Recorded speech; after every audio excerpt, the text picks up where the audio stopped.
एक दिवसीय प्रवास पर रीवा पहुंचे प्रदेश के पूर्व मुख्यमंत्री राज्यसभा सदस्य दिग्विजय सिंह बुधवार की सुबह सर्किट हाउस में पत्रकार वार्ता कर मीडिया से रूबरू हुए, जहां उन्होंने पत्रकारों से चर्चा करते हुए कहा कि भाजपा 3 गुटों में बंटी है, शिवराज भाजपा, महाराज भाजपा और नाराज भाजपा। उन्होंने इस दौरान भारतीय जनता पार्टी पर लोगों के डेटा चोरी व फोन टेप करने का आरोप लगाते हुए मुख्यमंत्री शिवराज सिंह चौहान के परिवार पर अवैध उत्खनन करने का आरोप लगाया है। वहीं दिग्विजय सिंह ने कहा कि देश के प्रधानमंत्री और मध्य प्रदेश के मुख्यमंत्री शिवराज सिंह चौहान झूठों के सरदार हैं। आइए सुनाते हैं पूर्व मुख्यमंत्री दिग्विजय सिंह ने और क्या कहा। विंध्य लोकवाणी रीवा से आशीष वर्मा की रिपोर्ट। जो दी गई आपके टाइम पे भी रिडेंसिफिकेशन में काम हुआ, लेकिन उसके बाद अभी जो पिछले 10 सालों में काम हुआ उस पर 18 में भी एक बहुत बड़ा मैटर रेज हुआ था कि इस पे इन्वेस्टिगेशन होनी चाहिए। पूरा चुनाव लड़ा गया, नहीं हुआ। इस बार अगर सरकार बनती है तो क्या इस मैटर पे इन्वेस्टिगेशन होगा? रीवा शहर का एक बहुत बड़ा मसला है। मध्य प्रदेश में जब से भाजपा की सरकार आई है बड़े बड़े घोटाले हुए, डंपर कांड, व्यापम कांड, फूड सिक्योरिटी कांड, अनेक कांड हुए हैं, उसमें ये कांड भी है। सारे कांडों की जांच की जाएगी और सबसे बड़ा कांड आईएसआई को जासूसी करते हुए वो कांड, सारे केसेस जो समाप्त किए गए हैं उन सबको खोला जाएगा, उनकी जांच करवाई जाएगी। एक सवाल सर, एक सवाल। संक्रमण कितना भाजपा में कारगर होगा? जी, आपका कोविड संक्रमण कितना भाजपा में कारगर? बात यह कोविड का जहाँ तक सवाल है, मध्य प्रदेश में सबसे पहले कमलनाथ जी ने कोविड को रोकने की जो तैयारी थी चालू कर दी थी। राहुल गांधी जी ने पहले नेता थे जिन्होंने फरवरी में कह दिया था कि कोविड आ रहा है, कोरोना आ रहा है, जरा आप सचेत रहिए। लेकिन 13 मार्च 20 मार्च को लगा आपका लॉकडाउन। 13 मार्च को स्वास्थ्य मंत्री मोदी जी के डॉक्टर हर्षवर्धन बयान देते कि कोई चिंता की बात नहीं, सारी व्यवस्था हो गई। लेकिन ना ऑक्सीजन की व्यवस्था थी, ना रेमडेसिविर इंजेक्शन की व्यवस्था थी, ना पीपीई किट की व्यवस्था थी। एक्सपोर्ट किया जा रहा था। इसलिए जो भी लोग मरे हैं उनके प्रति हमें संवेदना है और उनको 4-4 लाख देने का नेशनल डिजास्टर एक्ट के अंतर्गत प्रावधान है। जब आपने नेशनल डिजास्टर एक्ट के अंतर्गत इसको नेशनल डिजास्टर माना है तो प्रभावित परिवारों के जिनके परिवार में मौत हुई है उनको 4-4 लाख देने का प्रावधान है, बाध्यता है। अनाउंस किया सुबह और शाम को अनाउंसमेंट वापस ले लिया। बड़ी मुश्किल से सुप्रीम कोर्ट के आदेश से केवल 50,000 रुपए देने का हुआ और उस 50,000 में भी पूरा नहीं हुआ है। बजरंग बली को लेके क्या कहेंगे? बजरंग बली को लेके क्या कहेंगे? बजरंग बली का नाम इस समय सभाओं में भी गूंज रहा है। आजकल नाटक के चुनाव बजरंग बली का नाम कब से नहीं गूंज रहा है? आप बताइए। बजरंग बली क्या आज के आए हैं? कब से नहीं गूंज रहा है? मैं खुद देखिए भारत माता का नाम अब नहीं लिया जा रहा है। हनुमान चालीसा मैं खुद करता हूँ रोज 5। क्या प्रदेश में इनके बाद और कुछ है क्या? महंगाई बढ़ गई, नौकरी मिल नहीं रही, भ्रष्टाचार चरम सीमा पर।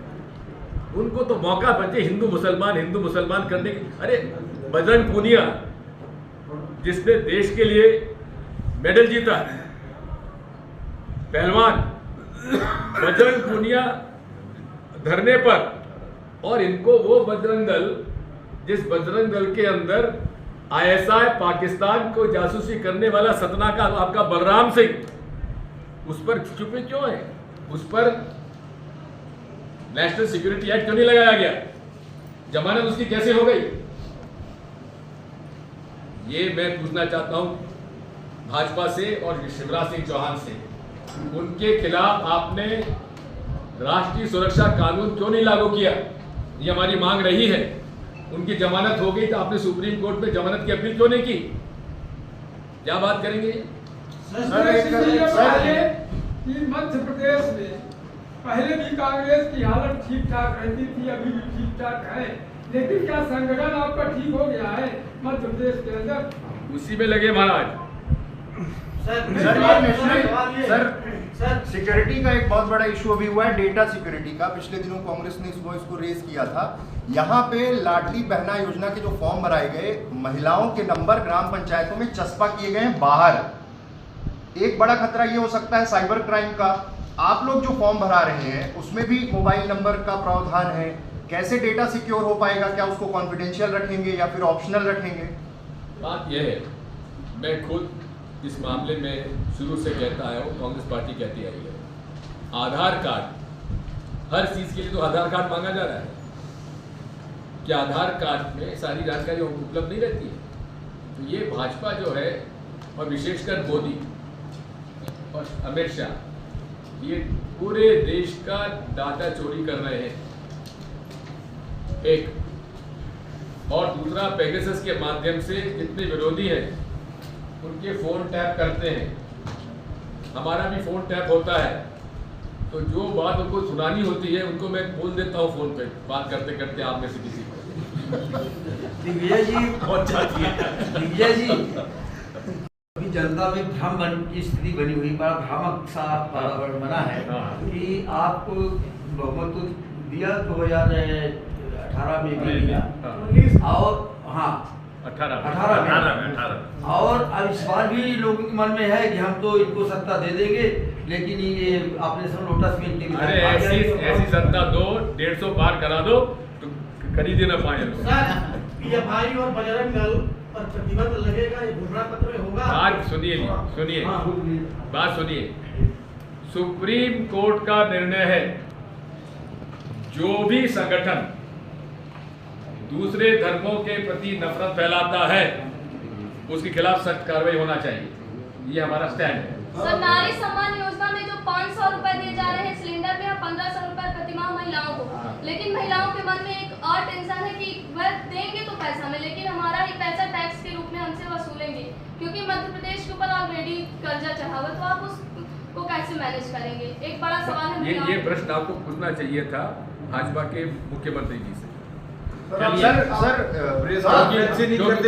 हमारी सरकार आएगी तो हम बताएंगे कैसे करेंगे। आपने के ऊपर जो हमला हुआ, जिससे उसकी मौत हुई है, उसको आप किस नजरिए से देखते हैं? दो बातें हैं। अतीक अहमद वहाँ का माफिया डॉन था और उसके क्रिमिनल रिकॉर्ड था उसका। उसके बेटे ने खुलेआम उमेश पाल का मर्डर किया। मर्डर करने पे इनकाउंटर हुआ, तो वह सही इनकाउंटर हुआ। लेकिन कोई भी व्यक्ति जो बंदी बनाया हुआ है, पुलिस कस्टडी में है, उस पर 2-3 प्रश्न उठते हैं। क्या जरूरत थी कि 10 बजे जाकर जांच कराई जाए रात को? एक। दूसरी यह है कि उसका जब अस्पताल में कोर्ट्स तक जाने की व्यवस्था है तो बाहर को गाड़ी रोकी।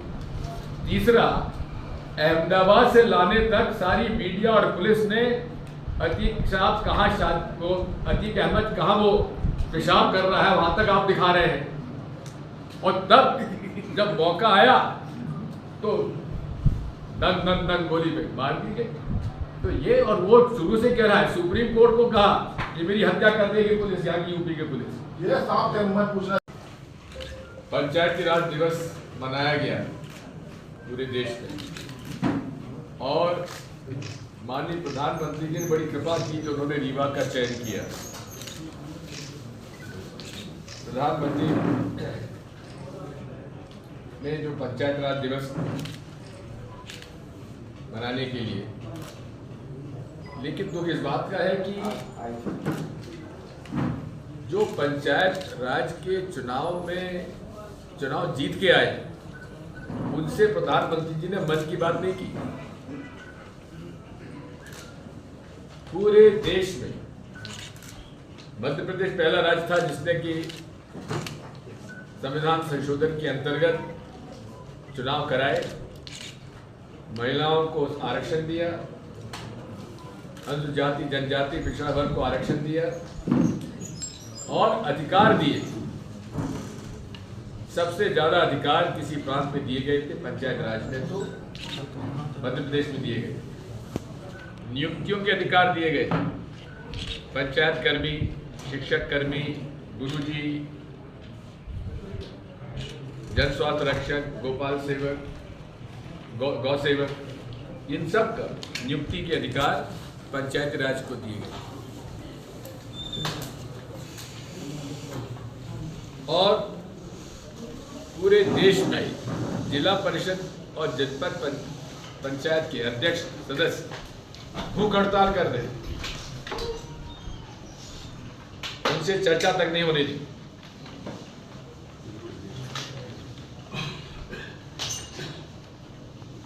जितने पंचायत राज के जनप्रतिनिधि थे उनके सारे अधिकार छीन लिए गए और पूरा सरकारी तंत्र हावी है। मैन्युअलिस्ट टंगी हुई है कि काम 25% दो और जो काम चाहते हो ले जाओ। आप किसी सरपंच से पूछ लीजिए कि उसको पंचायत क्षेत्र में काम कराने के लिए कितनी राशि देनी पड़ती है ऊपर से। पूरे मध्य प्रदेश में कलेक्शन होता है और वो हर महीने मुख्यमंत्री और पंचायत मंत्री के पास पहुंचता है।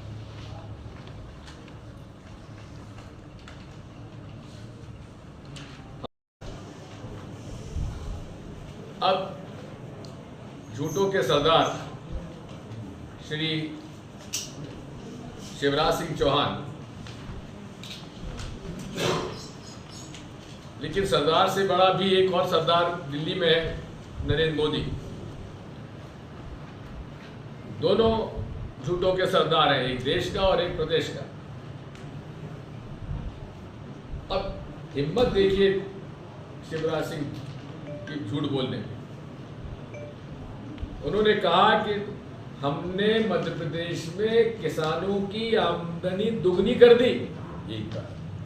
एक भी किसान इस प्रदेश का ये कह दे शिवराज सिंह चौहान के परिवार को छोड़कर, क्योंकि शिवराज सिंह चौहान के परिवार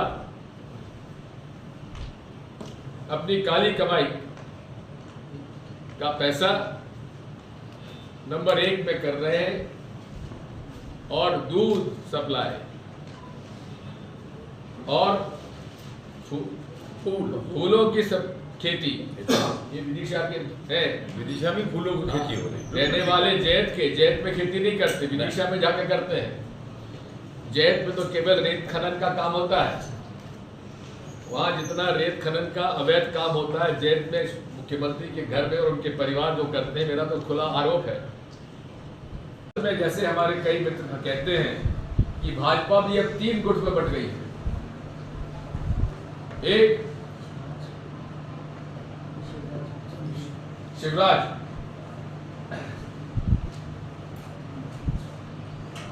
दूसरी है महाराज भाजपा और तीसरी है नाराज भाजपा। क्या तीसरी नाराज भाजपा में कौन लोग हैं?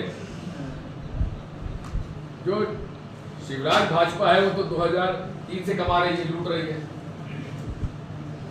महाराज भाजपा को लूटने का समय मिला, ये 3 साल का, इसमें लूट मचाई हुई है।